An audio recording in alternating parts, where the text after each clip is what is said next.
Welcome back to the Better by Nature podcast, where we talk to folks with inspiring stories of overcoming adversity by relying on natural remedies. On this episode, we're talking with Jason Mosel about how natural remedies of many varieties have helped him crawl out of one of the darkest places in life and turn his life into a bright beacon for others trying to find their way out of the darkness. Before we get started, this episode of the Better by Nature podcast is brought to you by LifeLeaf Remedies. At LifeLeaf Remedies, we are passionate about making natural remedies that help you feel better today. We are combining select cannabinoids like CBD, CBDA, CBN, CBG, CBC, and many more with natural vitamins and nutrients to create effective natural remedies. If you're passionate about natural remedies to take better care of yourself and your loved ones, then check us out at lifeleafremedies.com today and get free shipping plus 10% off your order when you subscribe to any of our natural remedies. Now, I hope you'll sit back and enjoy this episode of the podcast and feel better today, y'all. All right. Welcome back to the By Nature podcast. We're joined today by Jason. Is it Mosel? Mosel. Everyone nickname calls me Mozey. Mozey, gotcha. Okay, Jason Mosel. Great to talk to you, sir. I'm very excited for this conversation. You and I have kind of gotten to know each other through your mother, and which it's really cool because your story is just fascinating.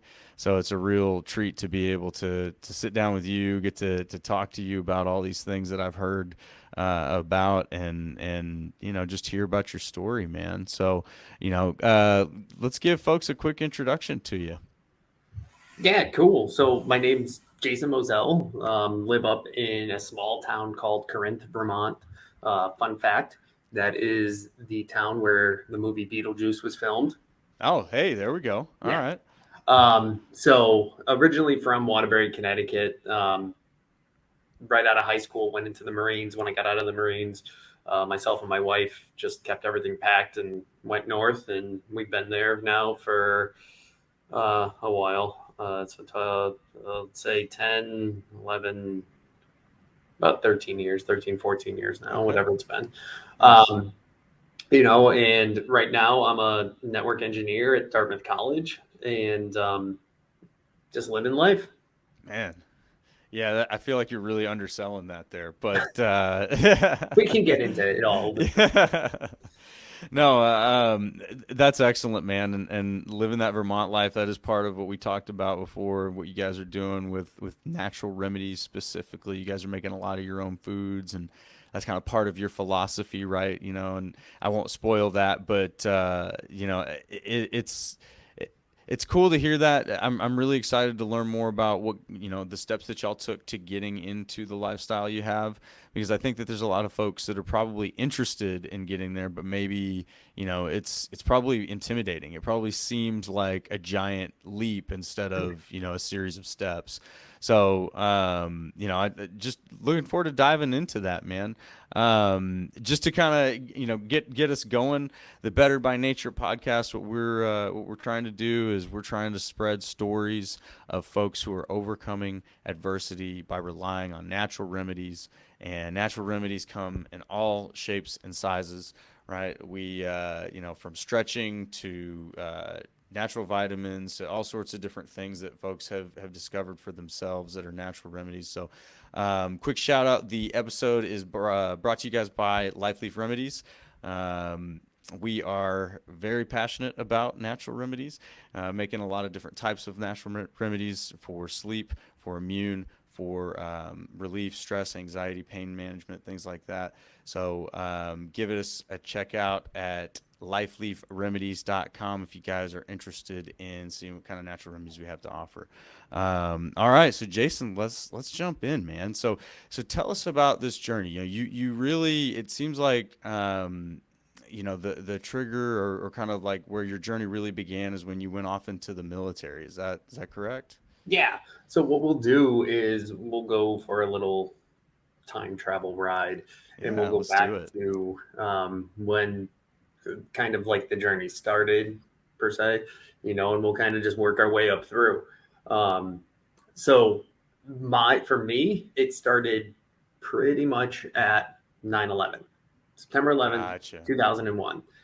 I always say it, that was, our generation's Pearl Harbor, No doubt. in a sense. And so I was, what was I, a sophomore in high school, I think. And it was pretty much right at that point where me and a bunch of us from high school were like, all right, we're going into the military, and, we're just going to cut through all the BS and we're going to go straight into the front lines. So, like, right from the get-go, it was, I'm going into the Marines, going into infantry. Walked into the recruiting office, down to the Marines, signed the dotted line. And of course, being 16, parents need to sign you away.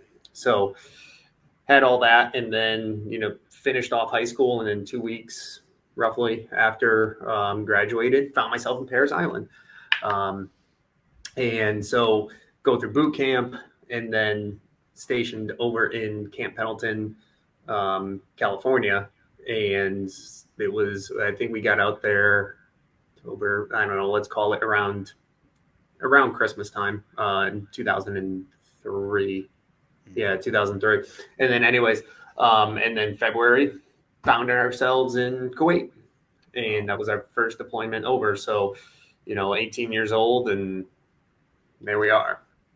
So, like that whole thing really wasn't bad. I mean, for like the backstory coming up to that, my life was just a kind of what I call a typical 90s kid. Walk home from school, you got the, key to the house, you do your own thing. Sure, parents are divorced, but that was kind of like a typical thing in the 90s. So, you go back and forth with that. And then, like, going through boot camp for me wasn't all that bad. I mean, if you can get yelled at, whatever. Like, it was one of those things. And then prior to the Marines, physical activity wise, not really anything. I was kind of just the metalhead / goth kid with like Jnco jeans, listening to Slipknot and ICP, playing hacky sack. There was no, like, I wasn't this basketball player, cross country skier, or anything crazy like that. Just your typical kid, punk kid, like whatever. So, so come February 2004, now we're in Kuwait, and we're driving up to a small town called Ar Ramadi, Iraq, which turned out to be, pretty intense fighting, starting April 6th, a little bit before that, but like April 6th all the way through. It was pretty much a war zone, and everyone in the town was, your enemy. So let me ask you. Yeah. So leading into that, and I've heard stories from other folks, military, different branches, right, that have written books or gone on podcasts and stuff about those different places. You talk about you're in high school, you're kind of amped up because you're motivated by the 9/11 attacks, and then you go through training, not really like traumatizing, so to speak, right? What did you expect as you were going into Kuwait? Were you like amped up and ready to fight, or like what was it that you were expecting, anticipating? I don't even know if that's even maybe the right question, but just feeling leading up to that. And then how did that compare to what the reality of what you ran into and ultimately were dropped into? So it's interesting, like, especially thinking back to the 18-year-old kid that went over there, because when you go over, especially, you got to think too, back then, you had the initial push to Baghdad, you had the initial push into Afghanistan. There was a lot of like excitement, in a sense, which is a terrible word to say for war, but when you think about it, it was, you had 9/11, and then America went into Afghanistan, and for no good reason, Iraq, and we did our thing, and it was like, man, we are kicking ass. And so when we originally went over, it was kind of like, will there even be anything for us to do? Is this war over and we're just going there to kind of shake hands, kiss babies, type deal? And then you kind of have the thought process of just what you know, because we went so long. I mean, yes, we had the Persian Gulf War. Before that was Vietnam, and so you had this, I hate to say it, like dry spell of a kind of conventional, publicly seen war. Were there Right. skirmishes? Absolutely. But, you know, so again, as an 18-year-old kid, you kind of have this messed up mentality of like, what is war? You may know a little bit from video games, from over glorified movies or anything like that, but that's about it. Right. And then Right. you get there and, there's not much going on. It's pretty like just not much, Yeah. going on. And then all of a sudden, where it changed for me was April 4th.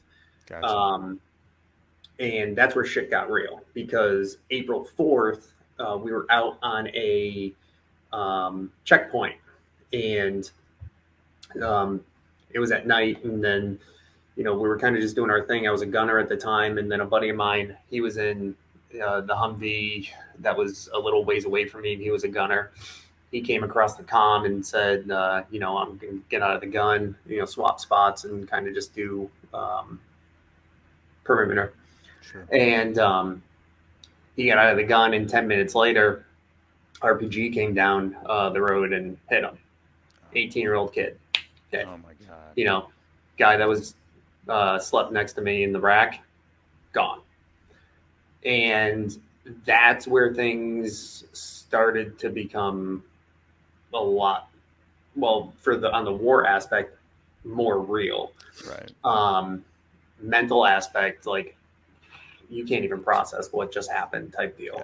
Yeah. Yeah. And these are things that you think about going in, but think about it. Like if I was to tell you, all right, Miles, you're going to war tomorrow, like, is death a possibility? Yes, of course it is. And you're going to think about it. Yeah. And you're going to, do what you need to do.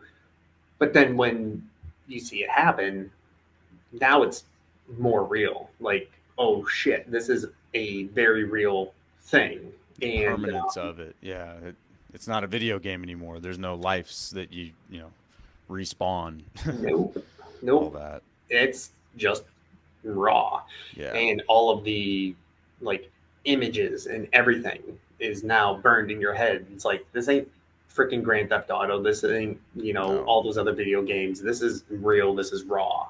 You know, I was talking to him. Now he's gone. I Yeah. slept next to him. Now he's gone. And then on the other aspect of it, you know, now you have all of these wild emotions that come into play because it's easy to talk about what we would do in certain situations. Sure. If we were faced with a situation, what would you do? How would you handle it? And it's easy to talk like, oh, this is what I do until you're faced with that situation. So now you're dealing with raw emotions in the sense of like anger, sadness, like all of these different things. So then April 6th and 7th comes around and the insurgents that were in that area they came over for what they called the call to prayer, which was every morning the mosque would call out. And they were calling for a 3-day jihad, basically kill all the Americans. So all of a sudden, the whole town just erupts. And so now you're going off of straight emotions. And, you had the one mental aspect of you just watched a friend die. Now you're an 18-year-old kid taking lives. Yeah. And again, it's another thing that we can discuss about like, oh, this is what I would do in that situation. I would have no problem with it, and so on and so forth. And then there's another conversation where after you do it, and you are now held with that for the rest of your life. So it's kind of like going back to the original question that you had. It's nothing like what you think about. You can't prepare for that. You have absolutely no freaking clue what you're gonna go through. And even now, if all hell broke loose and it was like, all right, Jay, you're going back to wherever we're going to. Would I be more prepared than someone who's never been to war? Sure, but it'll be different. And so, like, there's always, especially as a child, like an 18-year-old child whose brain isn't even developed all the way, Right. you have no idea what you're about to get into.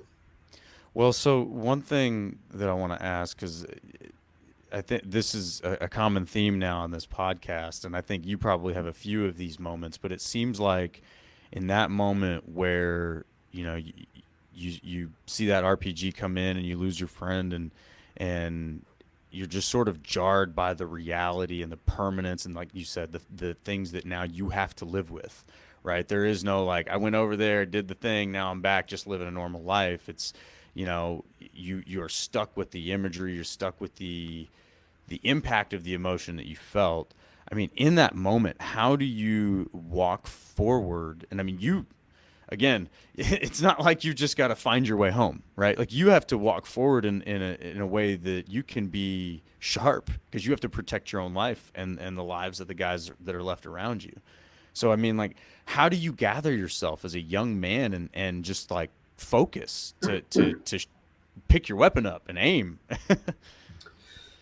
Well, it's interesting because that's kind of the reasoning behind a lot of the training that we do up to that point. And any military base, that's the point of the training. The point of the training is, yes, to gain skills that you may not have, but it's also to, because when you're put in that situation, your brain is going to shut down. Right. And so you just go to your instinct. And what's your instinct? Your instinct is to put the, like, exactly that rifle on your shoulder where it's supposed to be, Muscle and memory, right? it's just muscle memory. And so that's the thing. And that, I don't want to skip too far forward, but that's kind of one of those things where now all of a sudden when you come back is, how do you flip the switch? Yeah. Because you were just in a situation where muscle memory took over for everything. It's not just about how do you fire your rifle if you're getting shot at, but it's more on the mental side too, where sure, muscle memory, it's said because like if you constantly go up and pick something up where it always is and then it's not there anymore and you go to pick it up, that's, you're using these muscles, muscle memory, blah blah blah. But like think about the mental kind of muscle memory that's going on. So, very regular occurrence is you get mortared all the time over there. Yep. So when you hear a mortar coming, you first hear it leave the tube and you know you're about to get mortared. So you Yeah. just kind of like either you go for cover or sit and wait, whatever. Just wherever. And so what happens when you come back? You hear something similar. Every time you drove down a road there and you saw trash on the side of the road, Yeah. that could be a 155 shell that's about ready to go off. So when you Yeah. come back and you're driving down the road and you're going 90 in a 50, because over there the only way, at the time I was over there, the only way to avoid IEDs, which are improvised explosive devices, drive fast, because Yeah. they were all manually detonated. So if you drive fast, they may miss you, Right. or you swerve away from garbage. So it's all these like types of muscle memory of how do you shut them off. Yeah. Yeah. And do you, I mean, in some cases you can't shut them off. Some cases you don't want to shut them off. I mean, that I think is a little bit underappreciated maybe for, folks dealing with those types of things when they come back. It was beaten, if I can say, beaten into you, right? It's not intended to be unprogrammed or taken back, I guess. So, that makes a lot of sense when you say like, that muscle memory and even your brain as a muscle in that sense, like knowing, okay, brain shuts down because it's in emotional overload processing these things for the first time all at once. But here I'm trained. I'm just gonna, this part of my brain's just gonna take over, and that is gonna, I guess be my solution right there in that immediate sense. But you had to keep going. So I mean, how long was your time over there? How many, like I said, how many tours did you do? I mean, how much total time did you spend over there? So we did two tours. The first time was from February of '04 to October of '04. And then the second time we went over on ship, and we didn't spend as much time over there because we got on ship in San Diego and floated our ass over there. And I remember spending Christmas there, '06 into '07. I want to say that one was like 4 or 5 months, maybe 6. Okay. Um, so, I mean, in total, out of the 4 years, let's just call it a year. Okay. Okay. Full year in hell, right? I guess. Wow, man. So you're over there. You've gotten sort of this reality shock for the first time now since kind of charging into battle. I mean, what was the rest of your time like? So it's an interesting journey, to be honest, Yeah. because so we're gonna go into this. I get back from the first time over there, and it's an interesting transition because you're excited in the sense to be back with like in the States, you're out of war, you Right. feel this kind of like you're back on American soil. So, you know, came back, instantly got married, and then myself and my wife Amber moved out to California. And this is when like things started to process, like about seeing Jeff die, about what I did over there. Like all these things started to process. And I don't like to really like get into like trying like knocking the military or VA or anything like that. But when we came back, and even when I got out, the transition period in what the military did was absolute shit. And Yeah. so they would be like, all right, you're gonna have some nightmares, may have like this thing called PTSD, totally fine, just go see the chaplain. And Just that simple, yeah, yeah. huh? Oh And man. so the first time I get back, we're um, after we do the um, after we do like the build up, or we're doing a build up to our next deployment, which is to Okinawa, Japan. And man, I was like, still, you're talking a 19-year-old kid, Yeah. and so you're still trying to process everything that happened, and now you're just leaning heavier into like things like alcohol, because the big thing that's kind of like an unsaid but said behind closed doors type thing is like, don't talk about PTSD, and don't say that you're having nightmares, or don't say that you need to go talk to someone, because then you're labeled a pussy. Like, Well. and then Yeah. so you internalize a lot, and you don't go talk to anybody, because you go talk to someone and they're like, that guy's trying to get out, like he's trying to get out of the Marines with a mental issue, he like all these things. And so internalize, internalize, internalize, and just drink, drink, drink, drink, drink, Yeah. just bury it. And so going through this whole uh, build up to the next deployment, and then we go off to Okinawa, Japan, and that's where shit really went like south mentally for me.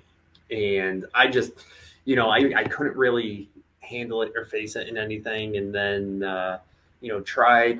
went to like the chaplain and, all these people, and nothing really helped. I mean, I'll say this, like when you have, this isn't a military based thing. When you have like mental issues and you go talk to people, it's going to take time to Yeah. find the person you can talk to. That's not just a military thing. Even outside of the military, like when I was looking for therapists and talking to people, so on and so forth, you find really, really good ones and really, really bad ones. So it's not just a military thing. Yeah. But when so going through this whole thing in Oki, and then it just got to a point where I thought at the time that it would be much better to take my own life and just not deal with this anymore, for a few reasons, which are all dumb. Yeah, Sure. you know, but it's kind of like in that time period where I was, it's like I have a whole platoon of people. I shouldn't say a whole platoon, because it was just certain individuals, where it's kind of like, oh, you're trying to get out, you're trying to go home, you're a pussy, you can't deal with this, so on and so forth. And then on the personal side of it, it's kind of like, you start to have survivor's guilt. I met Jeff's father when we got home. Yeah. He lost a son. Why Yeah. was it Jeff and not me? What could I have done differently? These are the things that keep rolling around in your head more and more and more, but you have no outlet because if you went to go talk to anybody, then you were just labeled. And so So when you're in Okinawa, Japan, what percentage, say, of guys around you were dealing with the same thing, do you think? it's hard to say because I don't personally know. Yeah. But like after years have gone by and kind of like talking with some of the guys that were over there at the same time and everything like that, and guys that were over there at the same time that actually ended up taking their own life after the fact, Yeah. I would say that you know this is going to sound extremely high, but I think 100% of people dealt with something. Like Like maybe while not. they were there, Yep. right? Like not necessarily once they came home. No, I think 100% of people deal with something. Yeah, The amount and what they deal with is all different for sure. because we're all different people, and so my upbringing, my mental process, my whole thing does have an impact on why I was the way I was in Okinawa. And somebody else may have a different outlook on it, may have a different upbringing and everything like that. So I think that 100% of people like dealt with something, Yeah, but it may not have been to the extent of what I had, or theirs was just dormant. yeah, And that was the big thing. yeah. Well, so what happened over there specifically that caused you to get to this dark place? I mean, it feels like, at least to me as an observer, it would seem like Kuwait might have been pretty dark. Well, it's interesting. It's an interesting thing about like the brain and about how these things kind of react or these things are. And now granted, I'll go back and say that everybody's different, so I'm Mm, just specifically talking about me and how my brain acted. sure. In Kuwait, in Iraq, I felt more at ease because you know what this is all about. Like you Mm, wake up and you have the basically, okay, today's my last day. All right, we're over this. And you go out to the smoke pit, mortars are falling, whatever, and you're in such like it's so weird because there's times I think back to it and it's just blankness. Like there's no thought because you're in such a like fight or flight that your hmm. brain just is like shuts down. Right. Okay. And so once you actually give your well, for me, give my brain time to process everything that happens. Now all of a sudden, all these doors that were closed start opening. Like, oh fuck, I remember that. Oh shit, I remember that. Okay. And so that's kind of like where, like, sure, was there horrible things happening in Iraq when I was over there? Well, yeah, there are, but they're so horrible that your brain's just like and Yeah. shuts them out. Can't process it. Right. Yep. And so then all of a sudden you're given time. Hey, you were over there for 8 months. You did these terrible things. You saw all these terrible things. So I'm going to give you another 8 months to sit by yourself and process it all by yourself. Mm, And that's basically what it was for me.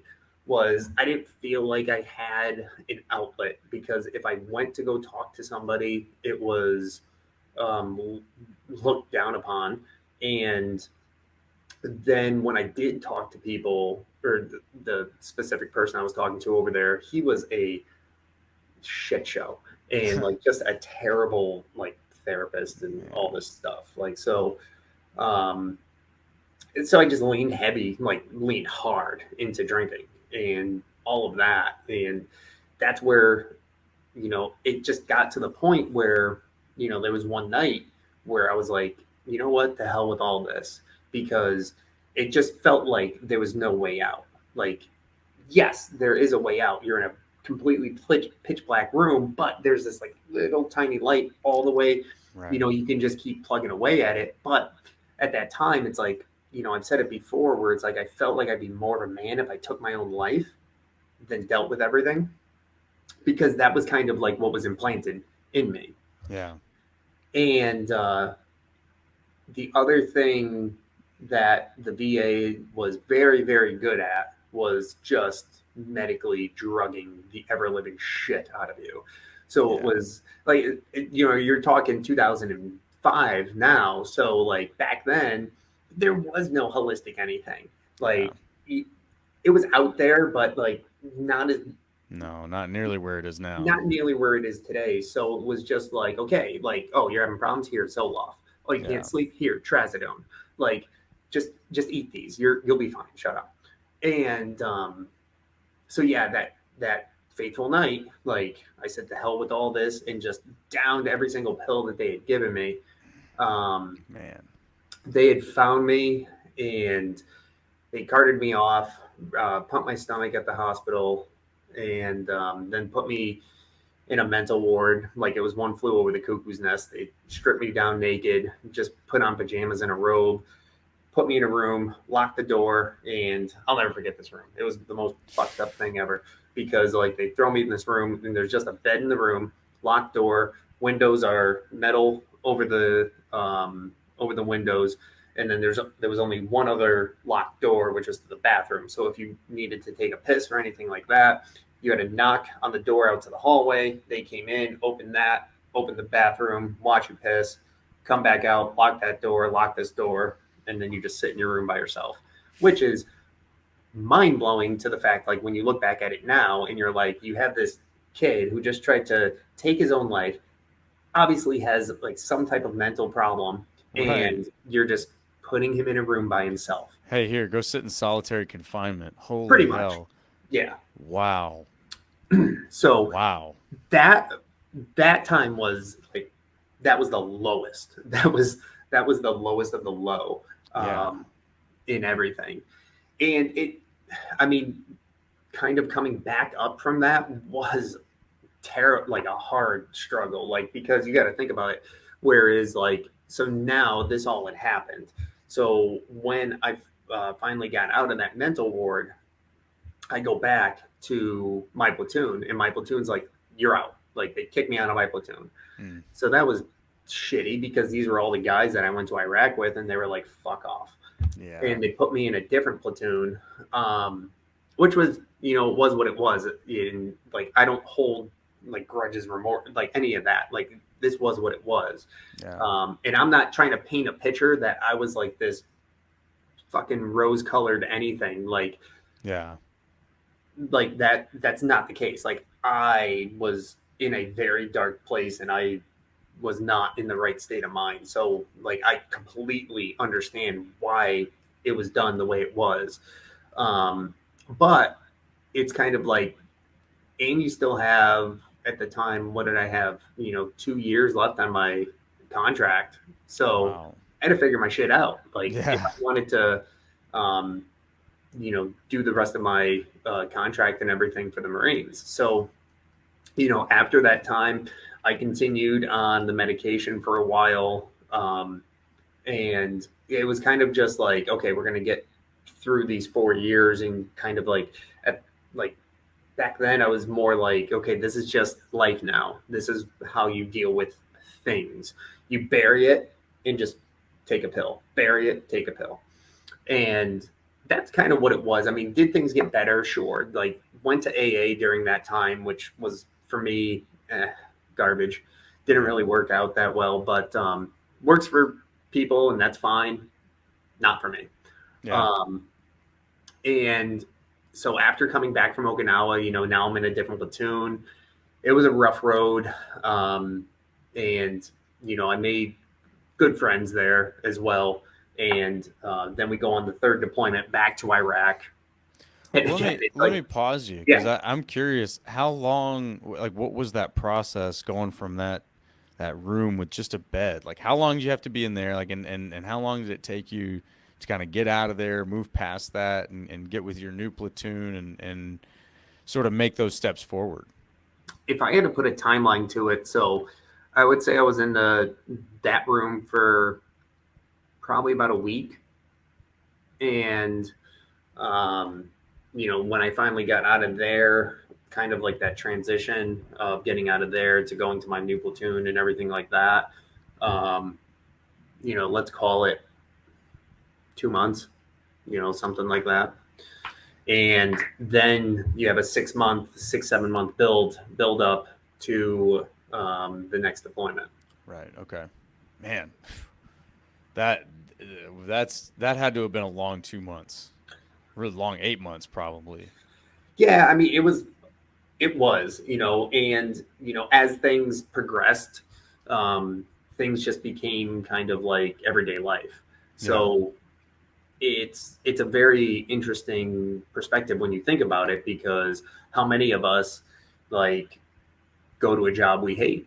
Like, Oh how yeah. many of us do things that we hate and we do it on a daily basis? And then before we know it, 20 years has gone by. Like, Yep. so, things just become kind of the norm. And so, like, was it a long time? Sure, like in the moment. Right. Um, That's what I mean. It had to yeah, have felt like an eternity. yeah. Especially like being in that room. Like I say, it was a week, but Yeah. fuck, that was terrible. Yeah, I can't imagine. I really can't. Like that that's just. And there's people, I guess I should also not gloss over this. I mean, there's a lot of people who struggle with that, who, think about taking their own life, or have attempted that. You know, afterwards, was there, and in this, I guess, at any point, right? And I'm sure you've had some thoughts about this. I mean, is there any moment afterwards where you just kind of felt like you weren't done here? Like, you had work to do here. You had a story to be told, and why Much you weren't successful. later, Okay, it took a much while to have later. that. Yeah, because um, I was just living, Yeah, and it becomes like this is just life. Like it, yeah, and you know, to kind of make a better connection to that is, if somebody's at a job they hate, but they have this passion to start their own business or do something or whatever the case may be, and they don't. One of the main reasons is because this is the way it is. Like yeah. that, and so that's kind of what it turned into, was that you just become accepting of this kind of shitty situation. Interesting. Okay, okay. Well, that I mean, th- I am grateful I haven't gotten to that point. I mean, I've gone through some tough times, but I've never gotten to that point, so I can't really speak to it. But I know that there's a lot of people out there.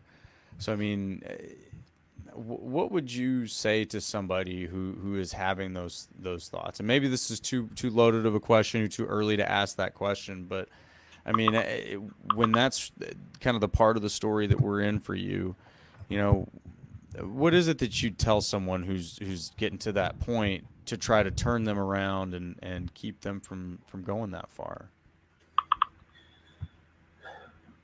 The best thing about it is, or the best kind of like thing that I tell myself that has helped, um, is just make it one more second, Yeah, make it just one more mile, make it one more step, make one it more one step. more breath. Like, then figure it out. Just Yeah, make it one more, figure it out. Whatever that one more is, and then figure your shit out. yeah, And that's kind of like one of the biggest things, and we'll get more into this. When I'm all up in my feelings in like an ultra run, like mm-hmm. you're going 100, 200 miles and everything like that, you're all in your feelings.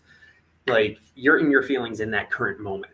Yeah, You're at mile 100 of a 200-mile run. You just crossed the halfway point, but you still have 100 miles to go. And you're all up in your head. You're like, my legs hurt, my feet hurt, everything hurts. I can't go another step. Just go one more breath. Then we'll figure it out. Go yeah, one more mile. Then figure it out.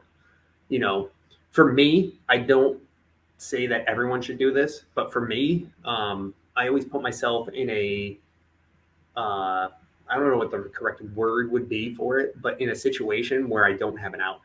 And so again, going back to like ultra running, if I'm doing a race and between aid stations are, I don't know, let's call it 10 miles, Hmm. then I know when I leave that aid station, I got 10 miles Yeah. and there ain't shit I can do. Nope. Like you have one or two options. You either keep moving forward or you curl up and die.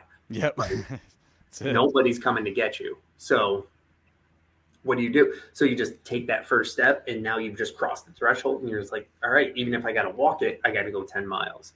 So that's usually what I tell people is like, you have to cross that threshold where it's like, you get to the point where it's like, it doesn't matter whether you run, walk, or crawl, just keep fucking going. Absolutely. No, I couldn't agree more, man. And I had kind of a similar mentality to that whenever I started getting myself into running back in 2015. Well, this was like 2014, 2013. But I never liked running, right? I hated running, and I played football, so it was always sprinting, short distances. The thought of running a mile was like the biggest distance I could bite off. But then I started, as I got into my career, started to discover how therapeutic it could be.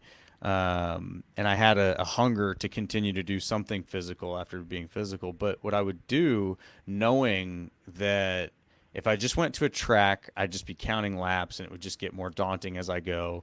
Or if I set something specific out, it would be, I'd constantly be measuring where I'm at to the finish line. So what I'd start doing is I would just go out, find a trail, and run out. And it's like, however far I'm running out, I got to run that back or walk it, whatever it is. And the thing that's cool about that is once you get going, you don't realize how far you're going. And it can be a little daunting. You get to that point, you're like, I guess I better go home. I got to run all of that again. But I mean, I think the point is what you're saying is just do it, bite it off, just go out, march forward, and you just have no idea where you'll end up and get to. And I mean, even we kind of jumped ahead a little bit, but now you're running ultras, you're doing all sorts of crazy things that you may not have ever imagined you'd be doing. So I guess to bring you back to where you were in that part of your story, and after moving forward from Okinawa and everything, I guess what was the journey from there? How do you take those steps forward at that point? It's funny because I really kind of breeze over after Oki, leading up to Vermont because it was really just there's not much. It was the sense of Gotcha. like coming to this realization that this is just going to be life and this is the way it's going to live. So just eat your pills and shut up and go. And Gosh. that's kind of just how the rest of my time in the Marines went. And got done with the 4 years, honorably discharged, good to go. Me and Amber packed up a U-Haul. And let me just say real quick that I am married to a freaking saint because anybody who sticks with somebody, between two deployments to Iraq, the whole Marines, all the bullshit that I've like put her through and gone through, like freaking saint. So, anyways, Shout out to Amber. You are yeah, a saint. yeah.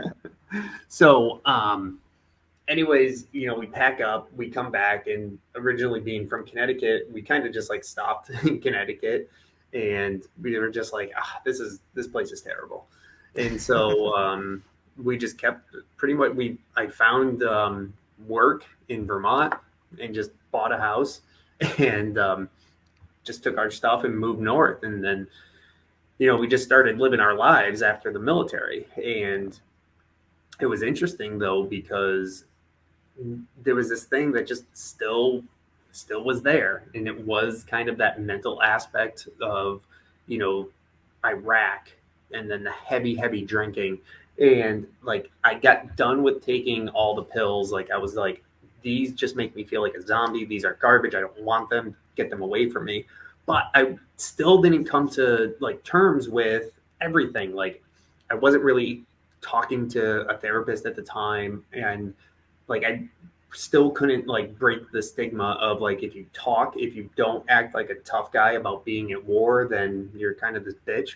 And so I still didn't break that stigma yet.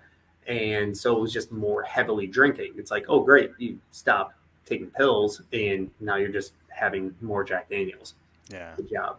Yeah. So it was and so now we can go on the upswing of this conversation and stop being so depressed about everything. So it was around 2013. It was a buddy of mine, and he had come to me, and he's like, "Dude, I just heard about this thing called Tough Mudder. It's a 10-mile obstacle course race. Like, we should totally do it." And they were like, he was like, "Yeah, a free beer at the end," and I was like, "I'm in." And so, I go where me and him run it. It was up at Mount Snow in Vermont, and I got my dick kicked in. Like it was super, super, like, especially like I was out of the military at that point for 6 years. Like Okay. absolutely no exercise whatsoever, just Okay. heavy drinking. I just looked like a chewed piece of bubble gum. Like it was terrible. And so like I do this thing, but it was so interesting because it was the first time that like you cross the finish line and you have this sense of camaraderie. Like all of a sudden people are cheering, you're going through the obstacles and people are helping you over, you're helping them over. Like there's this camaraderie. And I was like, yes, man, this kind of feels good. And like, you get done, you have your beer, and it was great. And so then we decided, okay, well, we're gonna do this next year. And I was like, all right, well, I'm gonna train this time. And so I got into these at-home workout DVDs from Beachbody called Insanity. And so you do like the 60-day challenge and the whole thing with that. And it was so funny. Like I look back on it now, and it's like you do the 60-day challenge, and I'm like being kind of conscious of what I'm eating, not drinking, all these things. Do the 60-day challenge, and it's like, yeah, now I can have. Now I'm gonna just get shitty drunk. Yeah. Because like that's my celebration. Like now. But what I noticed was that what would start as a celebration turned into the real reason for drinking. And so like what started with the celebration, now all of a sudden you're drinking again to bury things, just keep sweeping it under the carpet. And around that same time, I think, was when I found the best therapist like ever. And so like would always talk to him, and like started to now, instead of sweeping shit under the carpet, I got rid of the carpet and we got hardwood floors. So now you got to deal with all this mess. And so that's when I started to deal with all that mess. And after the second Tough Mudder was when like I really made this transition of now getting more intense with these workouts, where it's like, okay, so you have these at-home DVDs, and like one of the big things that they always prided themselves on was, you could do 30 minutes a day or like all these different things. And so what started with like the 60-day challenge and then 30 minutes a day was like, all right, well, what would happen if I did the whole booklet of Insanity back to back? Just go. Oh yeah, just go. Oh, and so did that, and I was like, well, that was terrible. But I start to like have these like endorphins firing off and everything like that feeling of like you're totally whipped, you're spent and everything.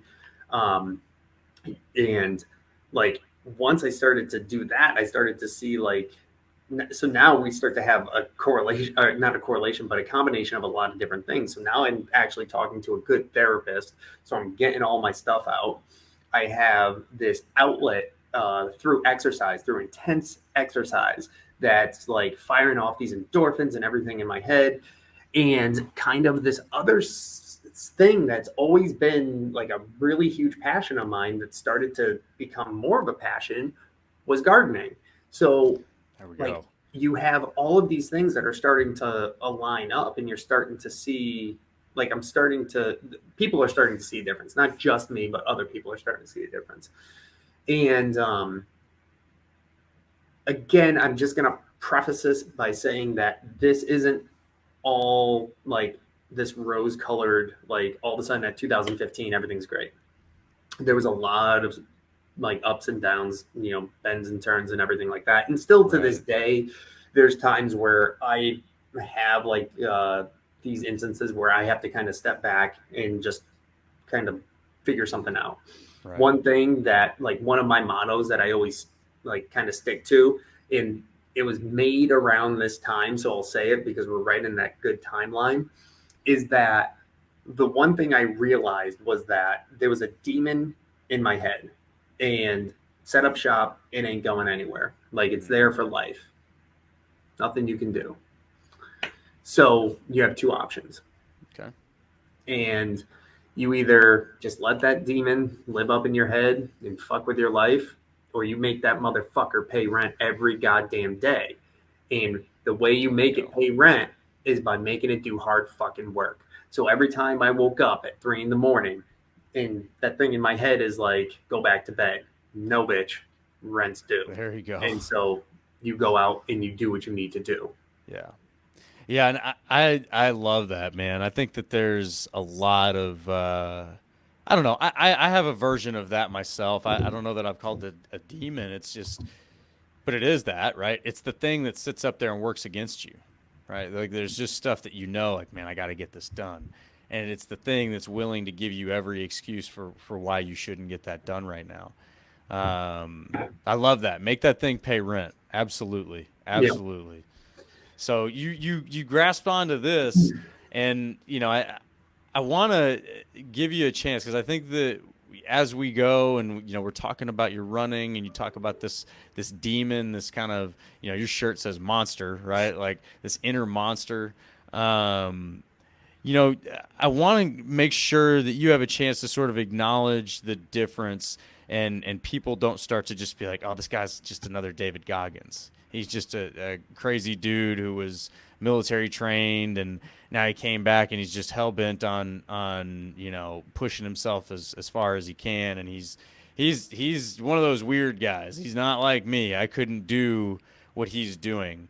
Now, we've already touched on a couple of things that are very relatable, right? There's a lot of people who have gone to that dark place that you went to.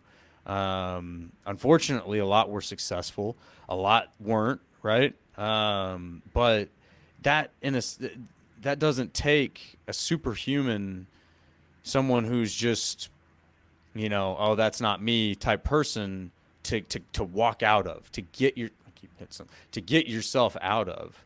And I want to make sure that you have a chance to like really emphasize that. Like, I don't want people to look at you and hear this story, as incredible as it is, and just sort of be like, it's another David Goggins type guy. So here's what I'll bring up. There's been people that have seen my journey, heard my journey, everything, and it's motivated them, and they've gone to do great things, and have absolutely nothing to do with ultra marathoning, have absolutely nothing to do with obstacle course racing or anything fitness related. It was just the sense of them gravitating towards this mentality of pushing an unforeseen limit, in a sense. One thing I always kind of say too is, it doesn't matter like what you're doing, you just put everything into it. So if you're passionate about knitting, I don't give a shit. Just knit the fuck out of a sweater. Put it all in. So in 2018, I did a world record attempt for most chest to ground burpees in 12 hours.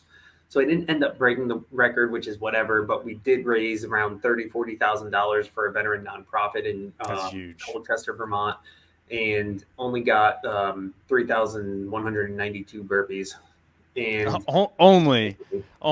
I don't think I've done that many burpees in my entire life. Yeah, and I have done plenty of burpees, but man. But like, I had somebody reach out to me, during that time. And one of the reasons why, like, she follows me on social media and just like, was because she was diagnosed with cancer, and watching what I do helps her on a daily basis stay strong. Like, she calls me her third eye. like, Oh man, like, that's cool. and it's not like she was not military related. It Mhm. wasn't anything. She's, a quote unquote normal person. She is a like a godsend and like stronger than me in so many ways. But like it's kind of that relatable thing where, okay, I see what this guy is doing, and sure, I'm not going to go run 100 miles, but if he can get up at 3 in the morning or 2 in the morning to run a marathon before he goes to work, maybe I can make it through this day at chemo. I can do this. Yeah. Yeah. Um, I had another instance where I had somebody come up to me at a talk I was doing, and again, they're not military related, but she had come up to me and she was like, um, I have my wife who has a lot of issues with mental problems, and listening to you talk has helped me kind of understand possibly what she's going through, and then potentially be able to bring her into the right direction or just be there as a support system. Again, no military background, absolutely like me and her, nothing in common except for the fact of like this is how we can kind of help each other with a mental illness of some sort. Right. So there's always those connections between people when you see somebody that is just like doing things that are so amazing and make you feel like such a bitch.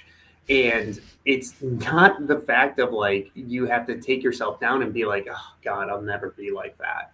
No. But you could turn it around and be like, if he or she can do that, then I can do this. And so Absolutely. it's not about like, cut out all the sugar and go keto or go vegan or go run or do lift weights or any of that. All this is basically if you have a passion, like this is going to sound super morbid, but like if you have a passion, look, you can die at any second. So you might as well take the time that you have every time that you have a breath in your body to put everything you have into what you love. No doubt. I love that, man. And I actually, if I can take a second to relate to that. When I was in college, we lost a friend unexpectedly in a tragic accident. And a lot of what you described about your experience in Kuwait, seeing your friend kind of there 1 minute, not there the next, I kind of tied to that. It's like young man, brain not fully developed. We're just out thinking that we've got our whole lives ahead of us, and here's somebody that was there 1 minute and now he's gone. And kind of, again, I met his parents, and things like that. It's just like how does this happen? And ever since then, I kind of vowed to not allow that to have happened without some sort of impact, right? That if we're gonna lose this person, whose life was just bursting with potential, um, you got to learn something from it. We should take something from that and be able to carry it forward. And so for me, it was a lot of what you just described. It's you really could be gone any minute, and for me, it was very specific. I don't ever want to tell my friends, no, I don't have time to see them. Now, I'm a I'm a dad with two kids, so there's certainly limits to that these days. But as far as where that passion goes, those kids have certainly absorbed a lot of it. Um, but yeah, having gone through that and having that reality strike where it's like someone, even close to you who's bursting with potential can just really be gone that quickly. And we really shouldn't say, I'm just gonna not do that this time. I'm gonna, go back to my normal routine, and we'll see each other tomorrow. Um, so anyway, I totally agree with you there, man. And we should not allow ourselves the idea that we have time for it later. And again, there's certainly reasonable limits to that, but when we're living this crazy experience that life is, you nailed it earlier. We were talking about people who are working jobs, the same job for decades at a time, and you don't want to knock that. Like those people are doing what they know to do or know how to do or whatever it is. But man, it seems like a lot is left on the table when that's happening. And specifically when you're being approached by people who, like, they have cancer or, just these extreme circumstances, and they're drawing inspiration from you. This does kind of tie back to what I was saying earlier. It's, you weren't finished here, man. You had a lot of work left to do, on yourself and on others. And so I just think that that's cool. I didn't want to, miss a chance to relate back to these things in a way that hopefully a lot of people listening to this can relate to it. Because you're right. It's not these diets. It's not something trendy that's going to light up your life and change it for the way that you're hoping it will. That really is in your control, right? We have it every single morning. We've got the opportunity to wake up at 3 a.m. and go for a run. I'm on the other end of that. You mentioned you get up at 3 a.m., which is about 2 a.m. our time. If I'm going on a run at night, I'm usually going to bed about 2 a.m. afterwards. So I actually really enjoy the night runs. I'm sure you've gotten a few of those in yourself, but Well, at 3 a.m. it's pretty dark. yeah, it might as well be a night run. But no, in Texas, that's almost the only option we've got, especially this summer when we were, over 100, over 105 almost every day for the last 60 days. Yeah, and But in Vermont, it's kind of like the flip-flopped opposite, because there's been times where 3 a.m. and I'm out running and there's a wind chill of -30, -40. Oh man, that just like shocked my spine. Yeah, you should be in it. I might be. I don't know if I'll be able to avoid that, man. It does sound tempting. But yeah, I mean, so now that we've done that and kind of acknowledged, like, you're trying to relate, right? What you're doing is meant to be relatable for anybody, not an ultra marathoner, not an ex-military, anybody. But now there's a but. Let's talk about the work you've done in your journey, because I mean, listen, there's two folks in this conversation. We both started getting interested in Tough Mudders in a similar time. One of us took off in a very extreme direction. I've done 9 of these Tough Mudders, but I've never done, the world's toughest or any of that. So, what was that journey like? How did you go about escalating to the extent that you have? Well, it's so funny because I think like Goggins coined this phrase, but I'm going to use it anyways. Sure. It was mainly a question I asked myself of, what if? Like, what if I do another Tough Mudder? What if I do Worlds? What if I do a Spartan? What if I do a Sprint, Super Beast, Ultra Beast, Hurricane Heat, Death Race? Like, just sign up for it and find out, right? That was kind of the thing of like, can you do it? Like, what's the worst that's going to happen? And so that was always kind of like the thing I always fell back on, whether it was with racing or whether it was with life. It got to the point where it was like, what's the worst that's going to happen? Yeah. Like, you look back at kind of like things that have happened in your life, whether it's mine or anybody's, and I can guarantee you that, 99.9% of people that aren't born with a silver spoon, like, have some type of thing in their life that they had to get over, which is not as hard as any of these races I've ever done.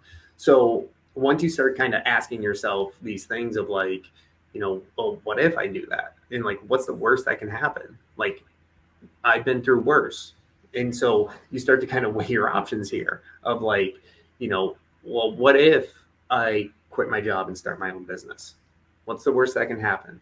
Well, I lose my house and all my money. Okay, well, I'm good with that. So you just go all in, and you've been there before, right?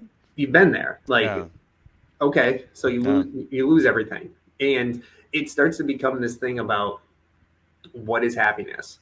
That starts to become the question of what is your happiness worth? And I think a lot of times that gets very muddy and it gets very like well, if I don't have money, I can't be happy. If I don't have a house, I can't be happy. If I don't have this, I can't be happy. And it's like, no, you just you're controlled by the fear. I was And about to say fear. Yeah. I stopped allowing myself to be controlled by fear. And the only way to like not be controlled by fear is to not give it power. Yeah. And so it's kind of like I got this shirt on who's I got this from a good friend of mine who has a CrossFit gym down in Jersey, but and it says Monster, and it's kind of like one of those other things that I always think about where it's like you have to be the thing that your monster checks under its bed for at night because it's scared of you. And like Yes. all the monsters that we create, we give it power. Yep. Like when you were a kid and like you were scared of the dark, you're only scared of the dark because of your own imagination. Right. Like there's absolutely nothing there, but you created this thing that you're afraid of. And that's what everything for me always was like, I can never do the death race because like, ooh, scary. Yeah. Fuck that. It's not scary. You're making it scary. Yeah. Like I can never run 100 miles. That's like crazy, mind blowing. No, you could just don't be a bitch and like go, And again, that's not trying to like put off like some like masculine type thing. This is just how I talk to myself, not how I portray onto people. Well, You no, know, but I think that that comes from a certain place because I've tried to sort of soften that mentality too, but it's not meant to be outward towards others. That's the hardened mentality that it takes to achieve what you're talking about, right? yeah, To really starve that monster and again make sure that that thing is checking for you under its bed. hmm You can't have a soft mentality with that. And it really is a mentality, right? And check me if you disagree, but I do think that the difference between like what you're saying, like what if I signed up for the 100-mile race and I'm at a point where hey, I still haven't even run a marathon. I've run a lot of races. I've run a lot of miles, but I've never put a marathon together at one time. So I'm not coming from a place of just confidently saying I could sign up for a 100-mile race, but I understand what you're saying as far as like just do it. I mean, before I had signed up for a Tough Mudder, I'd never done a Tough Mudder, right? So it's like, well, what if I signed up for this Tough Mudder? And I did, and I did it with my buddies, a lot like you, right? And then one of the guys that I did it with, he and I kind of looked at each other at the end, like, hey, let's do this thing again and really give this a shot.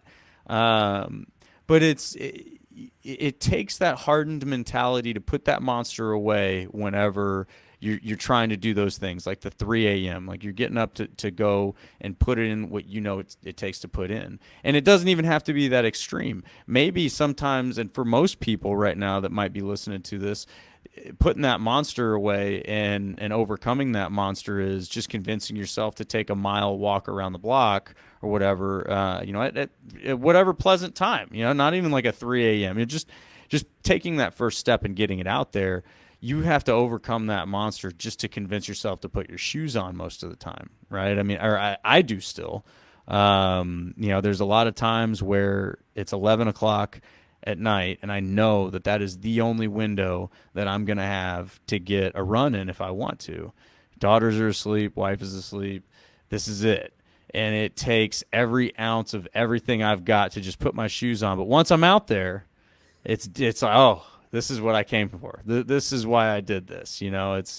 It's not once I'm out there, oh man, this is what I was afraid of. Now I'm getting punished. And it's like a freedom almost. At least that's what I've experienced is you got to overcome that hump and then there's a reward to it.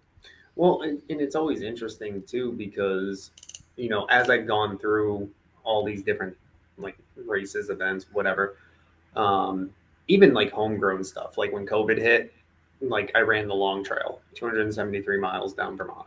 Um, Wow. Decided to do my own 100 miler around my house.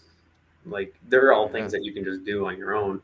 Yep. But like out of all of these things, and this is kind of what correlates back to, everybody is that once you like do these things, it's not necessarily that you have to stick with them in the sense of like, there are things that I've done that I don't do anymore because I did them and I was like, I did it a second time and I was like, and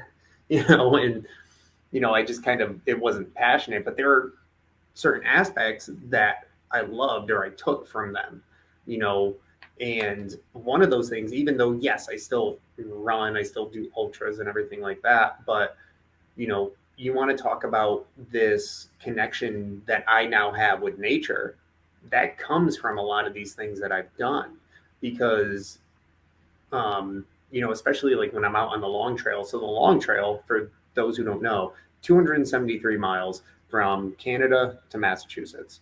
And you are out in the middle of nowhere. And when I mean you're out in the middle of nowhere, you're out in the fucking middle of nowhere. Yeah. Like when you're running that at night, you will find new levels of darkness that you did not know exist in your mind and actually out there. Yep. But like you start to, when you're out there by yourself and you're processing things, you're listening to nature, like all of a sudden, like you start to have this connection to things. And it goes back to kind of when people think that they're alone in their mental struggles or anything like that. Like for me, it was always having that connection back to the energy around us. Every morning in the summer, spring, summer, in fall, when you wake up in Vermont, you hear the hermit thrush.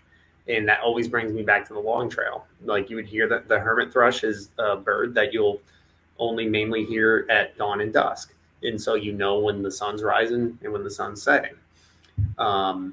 When I'm out in my garden and having that connection back to nature, where you're growing your own food and then you're eating your own food, you're making things with stuff you actually grew. Like you have this connection, and as weird as it may sound, you get this energy that's from there, whether it's you're actually doing that or you're just walking barefoot in the woods. Like I'm not going to get super hippie on you, but like there's something to be said about going on a barefoot hike, and having that connection back to the ground. And those are all things that I picked up from doing these wild and crazy things. So, the other thing too is like when you're on your deathbed, you don't want to lay there and say, I wish I did. No. And so it's one of those things where you go out and you do it. And even if you find out like, well, this fucking didn't work, you're still going to gravitate. You're still going to get something from that, whether it's just that you can rest cozy on your deathbed because now, or you pick up things like what I did from that connection that you now have with nature from being hundreds of miles in the woods. I mean, when I did a 888 kilometer, which is 551 mile run over 10 days, you're in the woods a lot. Yeah. And you have a lot of connections that you make between nature, between your mind, between everything. Wow. And would I ever do it again? Probably. But like it's more about like what did you gain from it? Like I don't care about a belt buckle. I don't care about a little shiny metal. Like to hell with all that. Like every time I finish a race and I get one of these things, it goes somewhere. I don't even know but it's all the connections that you make, and that's one of the biggest things with me now is like that. For me, it's that connection back to nature that I have, and that's why like where we live now is like it's people come to visit us. And they'll be like, wow, you live in such a beautiful place. But I would say 90% of people that come to visit us can only spend a weekend there. Yeah, I was about to say, they don't want to do what it takes, right? No, because like, do we have amenities? Of course. Yes, we have amenities. But you're talking like, 12, 13 acres of land, log cabin, snows like a bastard. Like, so you're talking snow. We've had snow from like September to May. And so that's the majority of your nightmare. Year. That's my nightmare. That's my heaven. Like, I love it. I hate the summer. I hate the heat. Y'all can keep it in Texas. Fair enough, man. but a lot of people can't do it. But that's my connection that I have, with myself, with nature, where, all of those different things. Yeah. And everybody has their own connection. Like, I have friends that live in New York City, and I'm Hmm. like, you're fucking out of your mind. You're Yeah. absolutely out of your mind. Like, I I don't know agree how with you that. do it. Like, even for you, like, I'll take it a peg down and be like, even for you living in Texas, like, it's not that I hate the state, but I can't see myself living there. Like, Yeah. absolutely not. Like, I look Yeah. at the heat, I look at just like the kind of surroundings and everything, and I'm like, no, that is not for me. Absolutely not. And I have another good friend. He lives in somewhere in Texas. Man, it's escaping me where he lives now. And he'll never come up to Vermont in the winter ever. He like does not do cold at all. Nope. But that's fine because we're all different. Yeah. And I think, especially now, that's what's kind of like lost, is that there's so many people that are so divided, and they're just like, you have to be like me, or like this Yeah. or that. And it's like, no, we're all different, and we all have a purpose, to do what we need to do. um Well, there's beauty and value in these differences too. I yeah. mean, just you and I sitting here and having pretty equal, opposite feelings about Vermont and Texas. I've had that argument so many times with people. Oh, you could always put more clothes on. You can only take so many off. All these things. And and I lived, like I said, I went up into Wisconsin and lived in Chicago for a couple of years, and so I did experience the cold, to be fair, but no, man. We just had one of the hot summers here, right? Like it was over. I think it was over 60 days, over 100.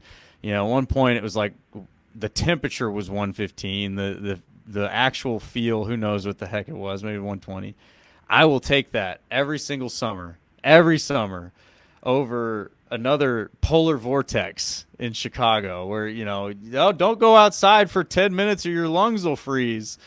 And so, but it's beautiful because I think we all adapt and we can learn from these things, and there's growth in all of that. Like, as much as I wouldn't want to live in a place where there's snow half the year, I would love to come up there and do one of those races with you and experience kind of the extremity of it, right? Like, get in there and get in that element that I'm not as comfortable with, and just grow from that. And I'd love to have you come down and let's do just a hot summer run, man. Let's trade places and go about it that way. But that's where we can, you can grow from these differences, right? There's a lot of value in that. Oh, totally. And like, that's what I like to do. I like to take myself out of my comfort zone and do things that are like not the typical stuff I do, whether it's Right. for the exercise. Like, the last race I did was last May, was called the Cocodona 250, which is from Phoenix to Flagstaff. And when we started, it was like 100 degrees. So, Ooh. like, I've done it, Yeah. and I fucking hate it. But but I also like to kind of lean into things that, like, that the talk that I was saying, that the woman came up to me. That was a women's empowering group. Yeah. Like, you're talking about a guy wearing a black shirt that says monster on it, and I'm going to speak at a woman's empowering. Like, but in the same sense, it just makes us better as people, like, when you have those differences. And the other thing that I started doing in 2020 was hosting my own races. And so right now I have 3 races I put on: one in July, one in October, and then one in December. And so the one that's coming up in October, this will be the third year that we host it, and it's called the Devil's Den Ultra. And there's a 30-hour option, 12-hour option, and a 6 mile. It's a 6 mile loop course, and runners in the 30-hour and 12-hour just do as many Just loops as go. you can. Yeah. And the best thing, like, one of the things I love about hosting these events, is I've seen people sign up reluctantly, and they're just like, I don't know how this is going to go. Like, Yeah. and they overcome, like, you can watch the them overcome their own monster that they're Yeah. dealing with, or they're battling. I had one runner, never has done an ultra marathon, And so by definition, ultra marathons are anything over a marathon. And so he wanted to get a 50K, which is 31-ish miles. And he came in, he had one more loop to do to get his 50K. And he went out, maybe came back like a half hour later and was like, no way, I can't do it. And he got to the climb and he's like, there's no fucking way I can do it. So I was like, well, all right, it's 1 a.m. Here's how I look at it. Go back to your tent, chill out. You have 1 hour to get your ass back out there. And so he wandered back to his tent. About a half hour later, came back, said, okay, I'm going back out. Off he went. And then a bunch of hours later, he came in crying, like he just got his first 50K. He like, did it. All right. It was like so awesome to watch. And that's always like the great thing about like hosting these events is like, it's a lot of work to put these on, but when you have something, when you can watch that and see that, man, it is so awesome. And like yes. The other side of it too was it kind of fills this void for me because when I look at where I was and kind of what fitness did for me or anything like that, and now I can kind of project that onto other people, not force them to do it. Obviously, they have to pay for the registration. They come to do it.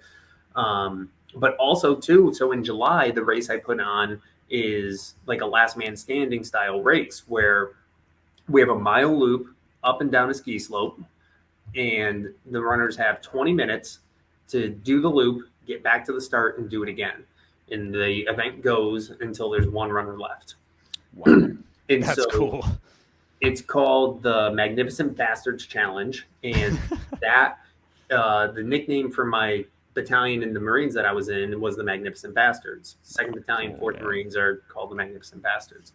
So each loop that these runners do is dedicated to a Marine from the battalion that was killed in action from any American conflict that they were in.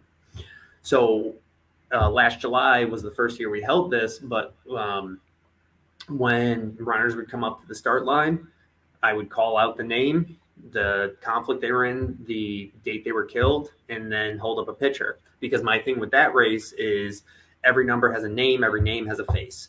And so now, like when I think back to some of the struggles that I had in the sense of like, you know, that survivor's guilt type thing, well, now I can make sure that my friend who got killed and everybody else, as long as I'm alive, they can stay alive because I'm going to call them out.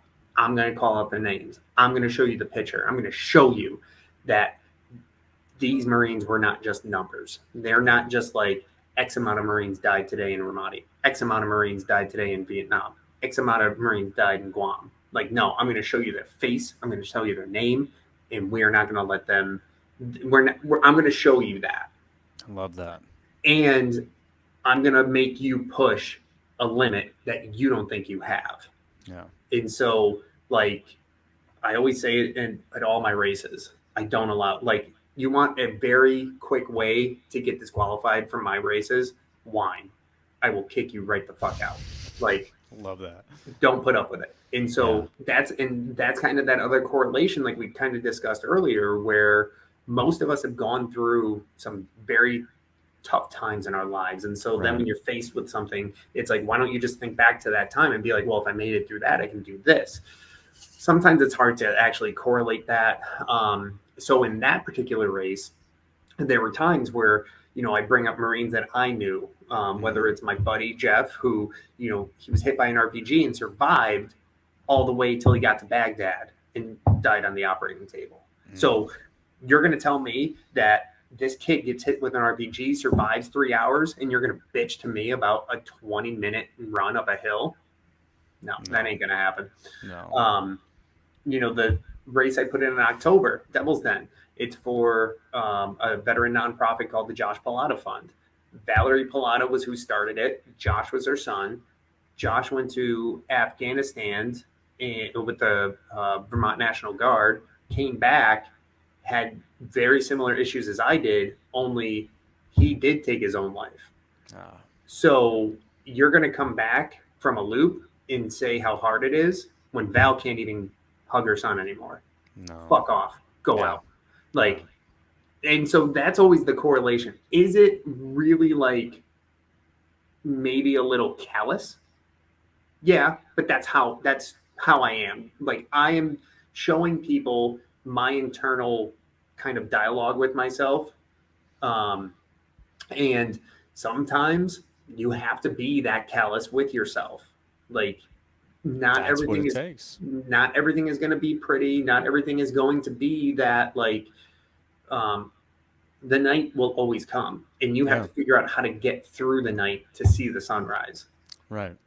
Yeah, and maybe that's what people need to acknowledge a little bit more if they do have kind of an issue with your callousness or some of the just the again the hardened mindset of just like, look, don't be a bitch, just go do this, right? Like it's not, again, I'm reiterating something I said earlier, but it's not meant to be anything outward. It's meant to be the mentality that it takes to beat that monster. It's meant to be the mentality that it takes to do what you're doing. And I think that there's something that gets lost there. You're not just being hard nosed to be hard nosed. You're not just out here to say that I'm tougher than you or I'm meaner than you or whatever it is, or don't be a little bitch and get out of here. It's the it's how much you care about what you're doing, right? Like you are taking the names of real people and putting them out there specifically so these people can overcome the things that are in front of them. This person, this name that I told you at the front of your loop, this person isn't here. They can't do this loop. You can. Go do it. Right? Like it's supposed to be hard. Don't gripe about it because it's hard. That's the point. That's why you're out here. Acknowledge, yeah, it's hard. Here we go. I'm going to put a foot in front of the other. And it's really just, it comes from a place of caring, where it may seem like, callousness comes from a place of not caring, but it's really not. It's quite the opposite, actually. So I just wanted to expand on that a little bit for you there, because I agree. That can turn people off, right? Like, hey, this guy's being a jerk. Like, yeah, but why? Get to why, and then tell me if you think he's still being a jerk. And most folks just don't get that far. But man, I didn't realize that you were doing that with the names. I think that's incredible. That's so cool. And I believe, didn't you do something similar with your first World's Toughest? Just kind of with yourself. It's similar. Like Yeah. it was more on the 33 Marines that had died when we were in Iraq the first time. Mm-hmm. So we lost 33 Marines from our battalion on that first deployment over to Iraq. So each lap on the first Worlds was dedicated to each one of them. Yeah. No, I remember hearing that and just thought, like, how cool. What a great way to propel yourself to do something that you've never done before. And that's the crux of what we're really talking about, right? Is helping folks propel themselves to do these things that might be shrouded with fear, right? I'm sure you had some level of anxiety or fear or unknown, something like that, going into the first World's Toughest. What's it going Oh to yeah. be like? You didn't just trot in there like you were, going to have a nice bike ride on Sunday. So, I love that, man. And we talked about him earlier. David Goggins talks about, like motivation's kind of BS, right? Like it's temporary. It's something that if that's what you're relying on, then you're not going to get very far. But to an extent, I disagree with that, right? I think that everybody needs motivation to spark their fire. Now, your fire burns far beyond that spark. It should, and I think maybe that's where passion comes into play, where you've talked about. But I think it's important for people to understand, like, there's real motivation out there. It's not a YouTube video speech, but like with what you found, that's true motivation, man. If I can call it that. If I hope that doesn't demean it at all for you, but to say you're going to go do something you've never done before, and then to make sure that you do it, you carry with you people who are holding you accountable or would, right? I think I'm a pretty spiritual person, so there's folks that are no longer with us, but there's a lot of folks that I think about, like, man, they're sitting right here and they're holding me accountable every day, right? They can see through my BS. And I think it's important for a lot of people to try to identify with stuff like that and not just let it go. Don't just come back from Iraq and say, rest in peace, brothers, right? Like, do something with it. And I think that you did, and it's just amazing, man. I don't want to, I guess, I just don't want to downplay that at all. Yeah. And, before I forget it, because you just reminded me of it, it's like kind of one thing I say is that, like, is motivation BS? Kind of. But to your point, usually what I say is that motivation gets you to the door, determination makes you open it. There you go. Yeah, I agree with that. And kind of the other thing, too, that I was thinking about was like a question that I ask myself that I pose on to other people is, what are you willing to give up for convenience? Yeah. And that's always the big question that I ask myself, whether it's on the health aspect of things, whether it's on the nature aspect of things, or whether it's on the life aspect of things. Like, what are you willing to give up for convenience? And for me, like, it's always been something like, does waking up at 3 a.m. suck? Sure, it does. It'd be a lot easier to just sleep until 8, roll out of bed, and like go to work, come back, don't do anything, just mindlessly scroll on the socials and do everything.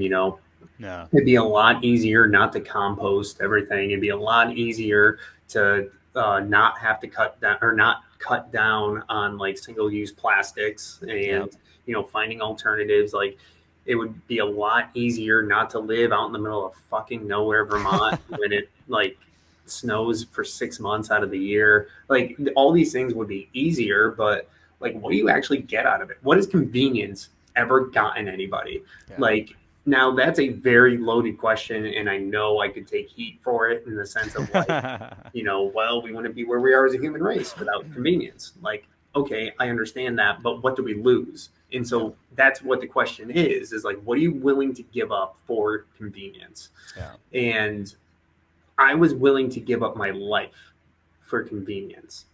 And because in all, like, again, maybe a controversial thing to say, but like, it would have been more convenient to take my own life than go through the work I had to do.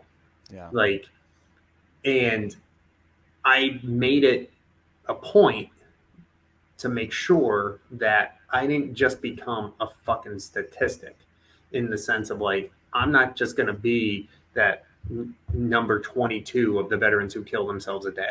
Yeah. Like, no, I'm not going to be a statistic. I made a decision and said that I'm going to put in hard fucking work instead of convenience, because convenience hasn't given me a goddamn thing. But putting in hard work makes me more fulfilled as a person. Putting in hard work has connected me with beyond amazing people. Yeah. Putting in hard work has connected me back to nature, into like the energy that the earth gives you, like all of these different things. And so, what are you giving up just so that you can be warm and cozy in your fucking bed? Like, that's kind of the question that you have to ask yourself, whether it has to do with climate change, whether it has to do with mental health, whether it has to do with just you being miserable because, like, well, what the fuck am I supposed to do? This job pays well, blah, blah, blah. Like, I've already dug this hole. Like, how do I get out? You build a fucking ladder. Like, I don't fucking know what to tell you. Like, and so that's another thing that you have to ask yourself, like, what are you willing to give up, or what have you given up for convenience, and what are you willing to give up for a better life? Yeah.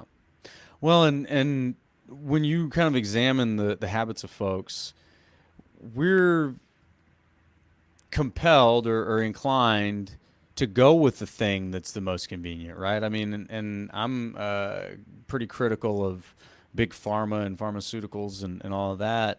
Because there's a lot of times people want those things because that's just like confirming for them that they're doing something about the problem that they have, right? It's not actually fixing anything, right? But what's more interesting to me is exactly what you're saying. Is there's a lot of things that people would say that they want to do or believe in, but what are you really willing to do for those things? And the environment's a big one. You know, trading off and reducing single-use plastics and actually trying to do some good things for the environment is tough. That's not easy. It's way easier to tweet about it, right? It's not an easy thing to actually do.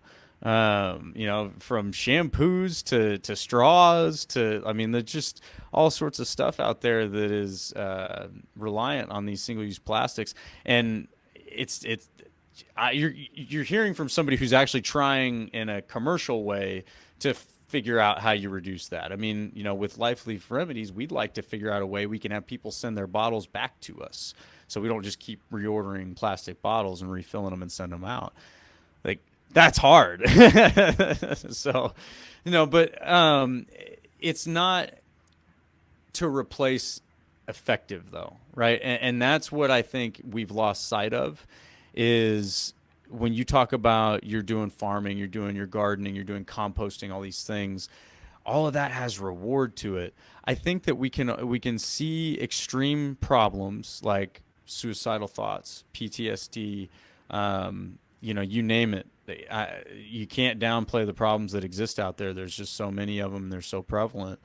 I think people overlook the simplicity of natural remedies, as we've talked about, but natural remedies being things like getting composting going in your garden, you know, providing food for yourself, being willing to just go and breathe some oxygen outside instead of sitting on the couch because convenience is easier. It's convenient, right? Like that's what we call it for a reason.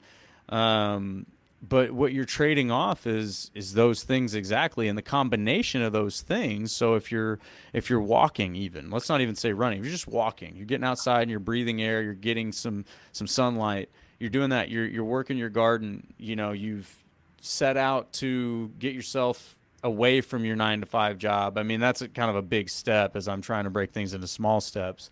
But the point being is if you examine the combination of these things that you've done, um, there's no way you can tell me that your mind would be the same as it would be had you not made any of those changes, right? If you keep relying on the pills and the alcohol, your mind is going to actually be different once you've walked away from those other things. And now the collection of things that make up your life is, again, running, work that's fulfilling, gardening, you know, just kind of doing these things that put you in touch with nature.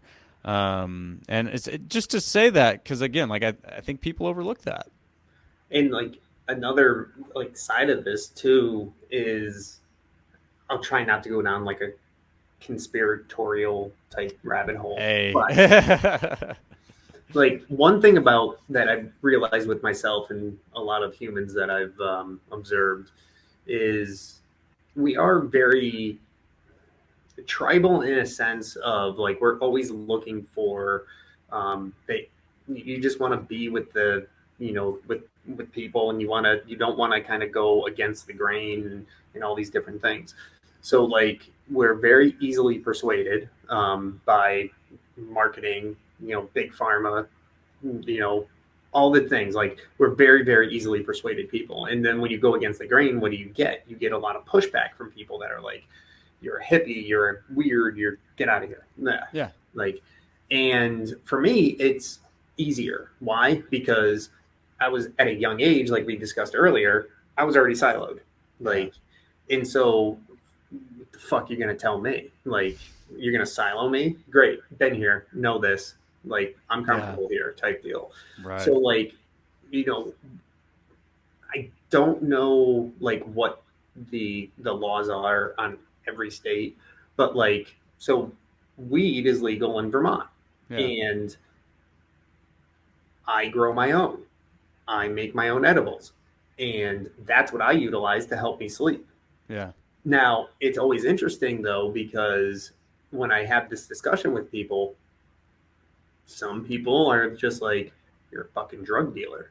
And it's like funny to me because I'm like, but you didn't care when like the VA and all these people were pushing pills down my throat, making me a zombie. But now that I take a seed and I plant and make a plant and it has actual medical benefits from it, you can label me a drug dealer. Like, and but it's hard too, because like this is what people have been programmed to think.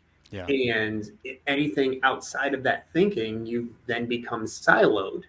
And I'm not this advocate that everyone should smoke pot. Like, it's Right. kind of like not everyone should drink. Like, everything is A, in moderation, and B, like, depending on, like, for the pot side of it, like on the strain you're getting and who you are, you can have fucking crazy schizo shit that happens to you if you overtake it. Yeah. Um, but my point is that like once you kind of go against the grain, whether it's with like growing your own pot and doing that as a medicinal use, or going on the more like getting rid of plastics in your life and composting and all these other things, or like when people are like, I'm gonna have a camper and go glamping, and I'm like, you're out of your fucking mind. Like, what are you doing? All you're doing is burning fuel and blah blah blah.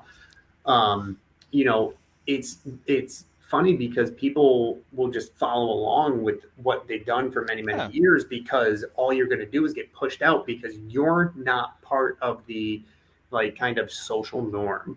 Yeah. Like, you're weird type thing. And it's a very it's just not a comfortable place for most people to be in. For me, I've been there. I was forced in there. Yeah. That's comfortable Yeah. as fuck to me. If someone was like, you go live by yourself, like, I see all the time in these like social media like memes and shit where people are like, oh, if someone gave you $10,000 with no internet, could you go live in a log Yeah. cabin? I'm like, bitch, like I got It's like, you don't have to give me $10,000. Just give me the no. cabin. Well, it's like that, but I'm kind of like, I'm kind of doing Well, that you're like doing it already. anyway. Like, Yeah. at my house, like the only thing you got is dial up or satellite internet. Yeah. Like, welcome to 1995, bitch. Like, there Yeah. ain't no streaming happening anywhere close to my house. Love So it. it's like one of those deals of like, shit, where's my 10 grand? Like, I've been Yeah. doing this for 8 years now or whatever it's been. But, it goes into it where, going back to it, the initial kind of thought process behind this is that, people get so scared about being siloed. And there's kind of two sides of this. One is, will you? Sure, if you want to look at it that way. But the other side of it is that there's multiple amounts of people out there that do similar things to this. And we're all pretty normal in a sense. Like, Yep. I'm not some freaking weirdo dude that, like, does crazy stuff out in the middle of the woods. No. Just I'm living a life with just your living a wife. life. And Yeah. that's what I think a lot of people have to break that mentality of, is that when you go down this whole fucking like marketing bullshit thing that like big pharma does or any huge corporation does, when you look at like the stuff that's been said about weed ever since, back in the day when hemp was going to take over for the timber industry, and then so they had this huge war on drugs and everything like that. Once you start to kind of unfold the layers of everything, and it's okay to go against the grain is basically what I'm saying.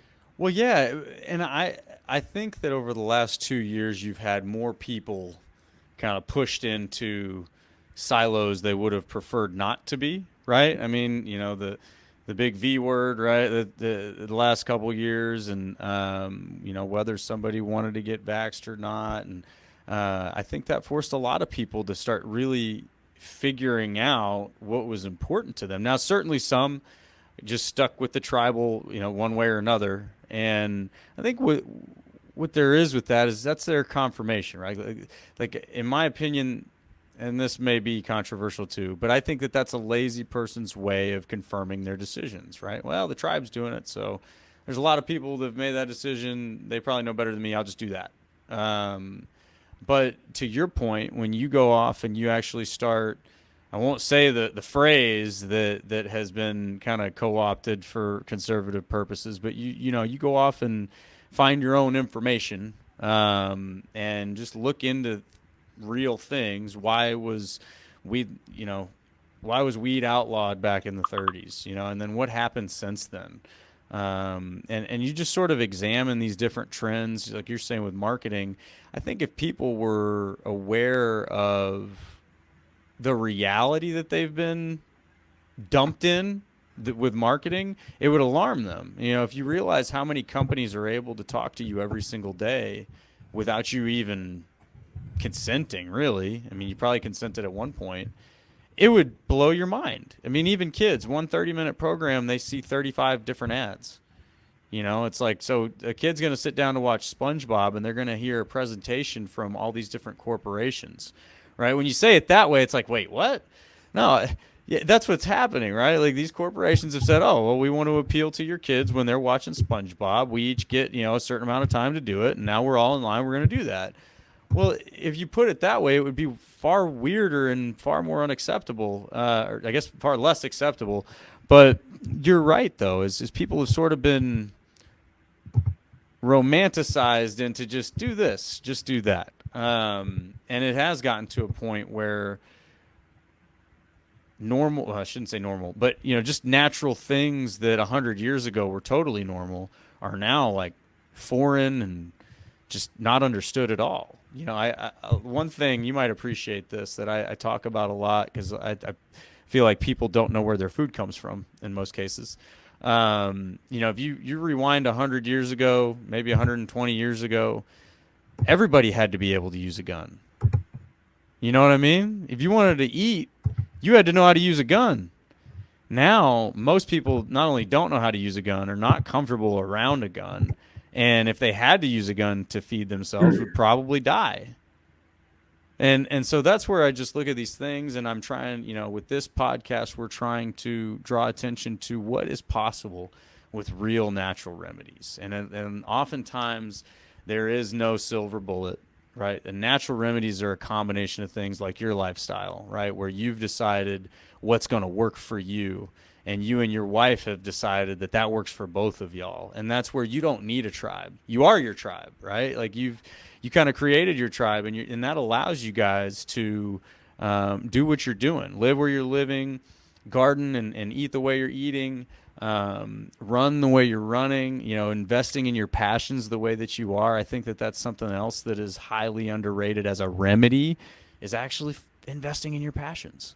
You know, I mean, to your point, people who are doing these jobs, the same thing over and over and over again, well, they're never feeding a passion. And then, you know, so part of you is just dying. It's just all that's happening. You know, it's kind of like a muscle you're not using. So, yeah, man, I don't want to go too far in any kind of tangent. We've already gone almost 2 hours in here, and certainly beyond the time that we had scheduled. So I want to be respectful of your day, Jason. But, you know, how would you like to close this out, man? I mean, is there a part of your story we still need to get to, and we should have a second episode? The story is always evolving. For sure. We'll do it in another few years after I got more under my belt. Or maybe just a few months. Maybe we'll this next 12 months I'll try to get up there and do that race with you. We'll have something to talk about. But yeah, totally. Let me say I appreciate, Jason, you willing to talk about the things that you are. Like I said, there's a lot of people dealing with these dark things. There's a lot of people that probably feel like they're in Okinawa and just totally isolated and have nobody that they can turn to because they just need to keep suppressing it. And I just I hope that your story would speak to those people and like you said, just take another breath and then deal with it. Take another step and then deal with it. You know, go another mile and then deal with it. But, you know, I think that there's enough evidence, not just in your story, but in other stories out there of folks who were not successful in trying what you tried, to say like, man, there's just too much left to do. You know, there's too many people left to help. There's too much left to learn, grow. I don't want to say accomplish, because it's not, like you said, the races that you run, it's not about the medal you get, right? You can just toss the shiny piece of metal to the side. It's really how did you grow in that race? You know, who did you help overcome an obstacle in that race? There's just a lot there. And that's really what we should be focused on in doing these things and trying to challenge each other.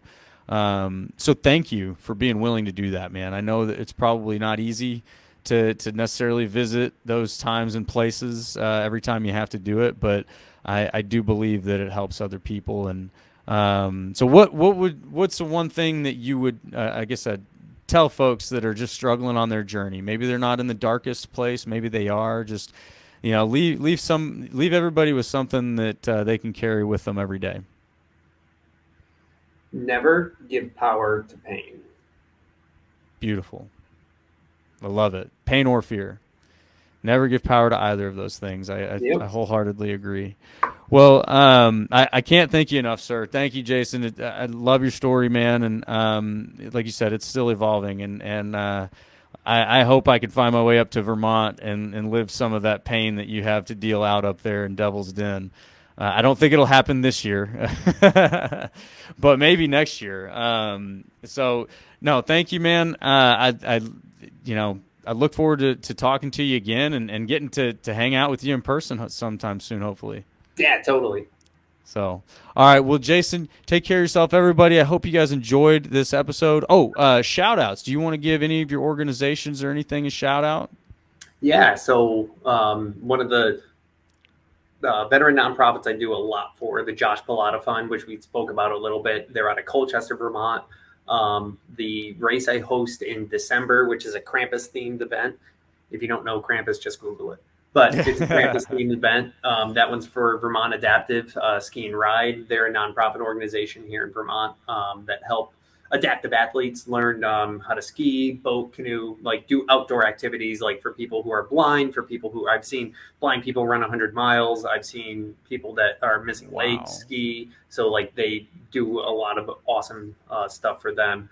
And then a local one where we host the July race is Northeast Slopes. It's one of the oldest ski slopes in the state and has the oldest rope tow, and the thing goes like 20 miles an hour. They say it's the fastest in the world, but who knows? Oh, wow. So yeah, those are the shout outs. Excellent. Yeah, y'all check that out. And if anybody wants to get in touch with you, what's the best way for them to do it? So on the social medias, Facebook and Instagram, I haven't broached the TikTok world, but don't do it. We don't need to go there. We got all the others. It'll be fine. So on Facebook and Instagram, Jason_Mozey, Mozey, for the races. On Instagram and Facebook, it's Race Mozey. So one word. Reach out. If you want some swag, whatever, just reach out to me. Hey, if you want to talk to Jason, swag, any of that, if his story related to you, I think that's what it's all about, is human connection. So y'all reach out to him and connect with him. But again, thank you, sir. I appreciate all of this, and thank you all. Y'all have a good day and feel better today.